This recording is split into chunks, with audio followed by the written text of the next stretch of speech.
এইটা হবে তো হাতটা সোজা করতে পারার একটা ব্যায়াম।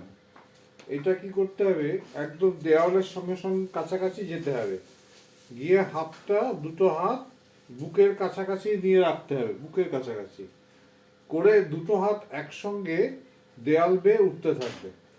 এই একদম সোজা উঠবে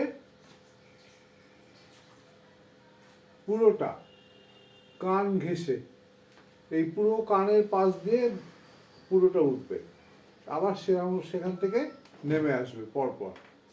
যদি কাঁধের দিকে ব্যথা থাকে তাহলে প্রথম প্রথম অসুবিধা হবে, কিন্তু করে যেতে হবে, তাহলে আস্তে আস্তে আস্তে আস্তে সেটা কমে যাবে।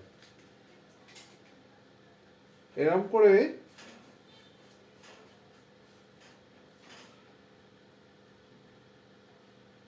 অন্তত 10 বার, প্রথমে 5 বার করে একটু রেস্ট নিয়ে আবার 5 বার, আর টানা 10 বার করতে পারলে কোনো অসুবিধা নেই।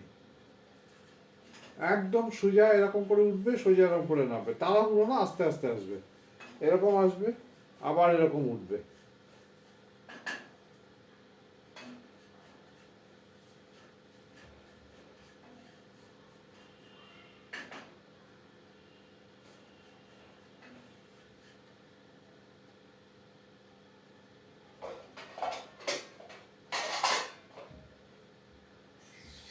এরকম 5 বার উঠবে।